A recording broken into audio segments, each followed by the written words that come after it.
Hi everyone, welcome to Real English, where you learn natural English for real life. I'm Paul. And I'm Emily. Let's get started. So, Emily, let's talk about love, or more specifically, the terrifying, sweat-inducing world of first blind dates. Oh boy. First dates, the ultimate social tightrope walk. Why? Did you have a traumatic experience recently, Paul? Please tell me you did. Well, not recently, thank goodness, but back in my 20s, a well-meaning friend set me up on a blind date. I was so nervous that my brain completely reset to factory settings. I walked into this cozy Italian restaurant, met the girl, sat down, and instead of saying something warm, I looked her dead in the eye and said, "So, tell me about your hobbies. What do you do in your free time?" Oh no. Paul, you sounded like an HR manager conducting a job interview. Did you ask for her resume too? I might as well have. She actually laughed and asked if I was going to grade her answers. It was a total train wreck. And you know what? I see our English learners do this all the time when they talk about dating or meeting someone new. They fall back on these rigid textbook questions like, "What is your job?" or "What are your hobbies?" It's true. It feels so artificial. In real life, native speakers don't interview each other over coffee. We bounce off each other's energy. But when you're learning a language, it's so easy to sound like a conversational robot because you're desperately searching for the next correct sentence.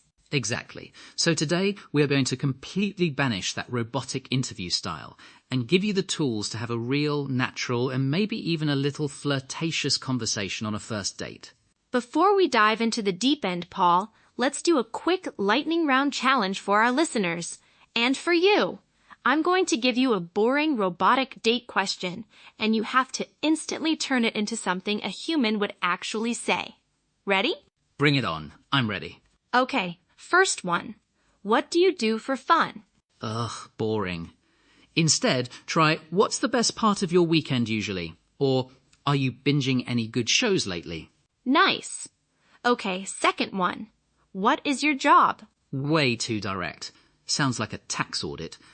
Instead, go with, "How do you keep yourself busy during the week?" Or, "What got you into your line of work?" Perfect. See?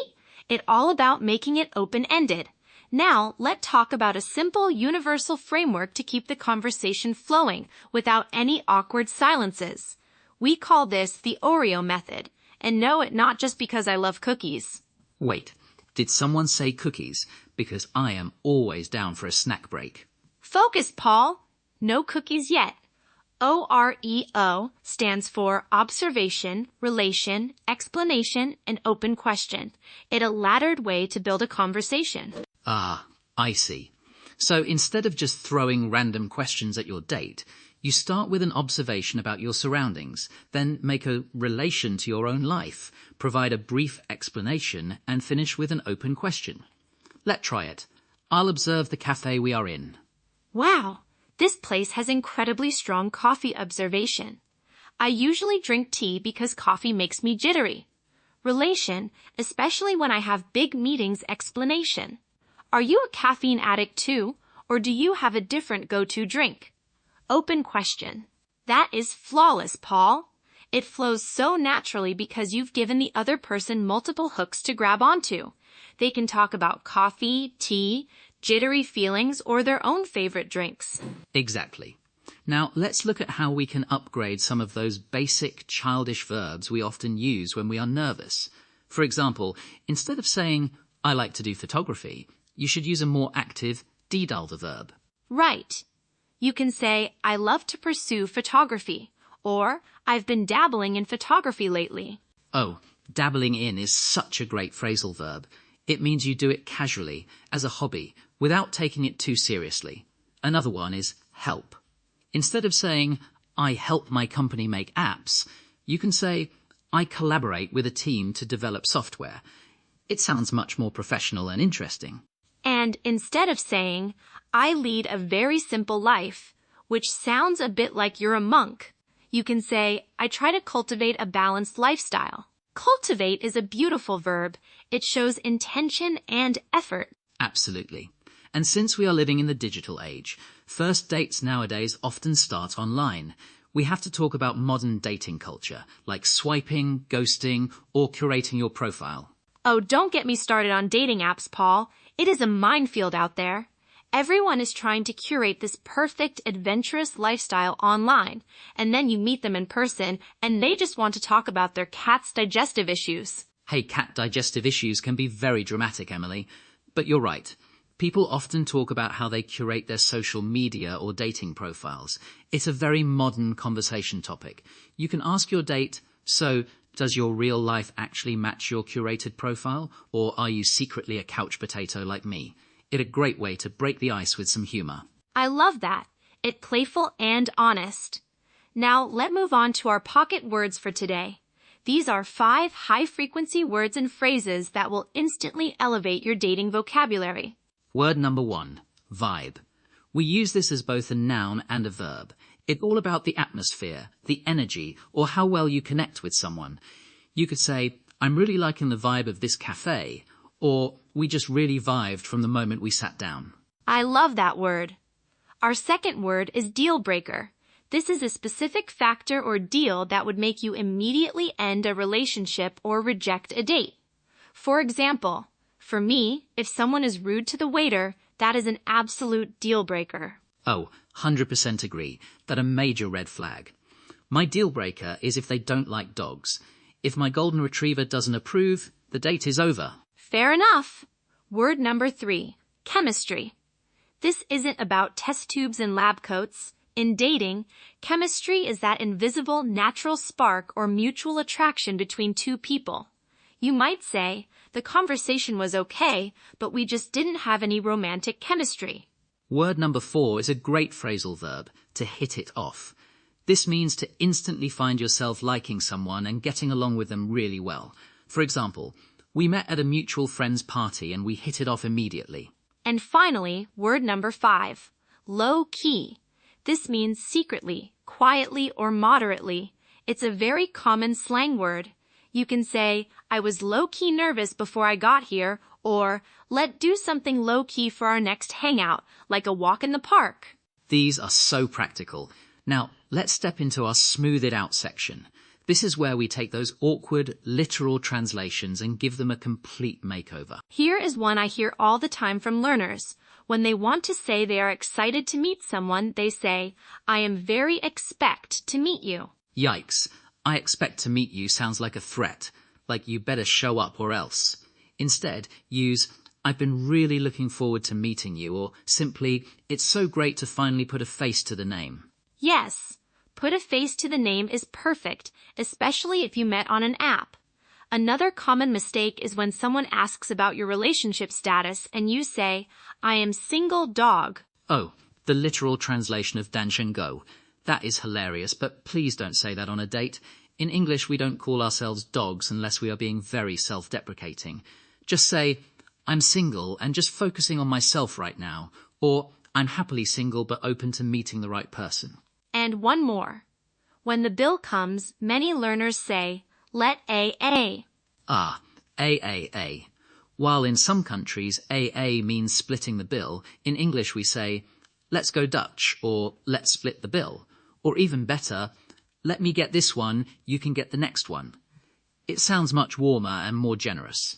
Definitely. Now let's put all of this into action. Paul and I are going to simulate a realistic, slightly nerve-wracking first date at a cozy cafe.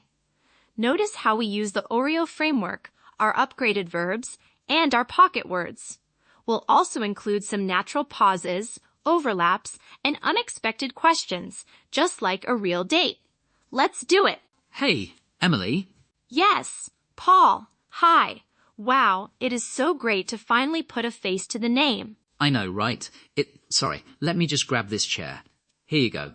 It is so good to meet you. Have you been waiting long? No, not at all. Just about 5 minutes. I actually low-key love the vibe of this place, so I didn't mind waiting. The music is great. Oh, absolutely. I actually dabble in a bit of vinyl collecting, so I was immediately checking out their record player over there. It's beautiful. Oh, really? Vinyl? That is so cool. I have to confess, my music collection is entirely curated on Spotify playlists. I'm a total digital creature. Hey, nothing wrong with that, though we might have to debate the warmth of analog versus digital later. So, how has your week been? Keeping busy? Oh, incredibly busy. I've been collaborating with a new team at work on this massive project launch, so my brain is a bit fried. But honestly, I was really looking forward to tonight to just unwind. What about you? How do you cultivate a work-life balance when things get crazy? Well, usually by completely ignoring my email after 6 p.m. But seriously, I try to hit the gym or take my dog for a run. If I don't get some outdoor time, I start feeling like a robot. Do you have any go-to ways to decompress? Oh, definitely. I love to pursue cooking.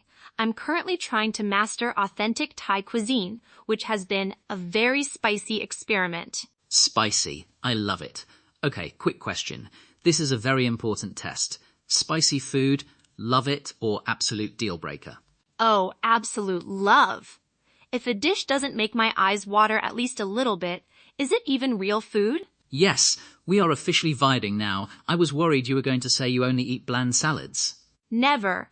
I live for bold flavors. Oh, look, the waiter is coming over. Should we grab some menus? Let's do it. And honestly, let's split some of those spicy appetizers. My treat. Only if we go Dutch on the main course. Deal?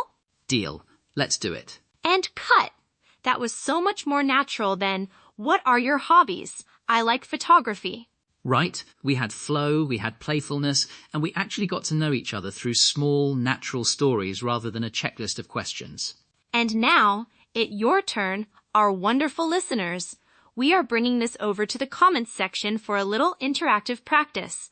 We want you to imagine you are on a first date with us right now. Here is your prompt. We want you to answer this question in the comments. What is a hobby or project you've been dabbling in lately, and what got you into it? Try to use our OREO framework, or at least one of our pocket words like low-key vibe, or our upgraded verbs like dabble or pursue. Paul and I will be down there in the comments, reading your dating pitches, correcting any minor slip-ups, and cheering you on. Don't be shy. We promise we won't judge your hobbies, even if they involve cat digestion. That is all for today's episode of Real English. Thank you so much for joining us. Keep practicing. Good luck on your next date, and we will see you next time. Bye!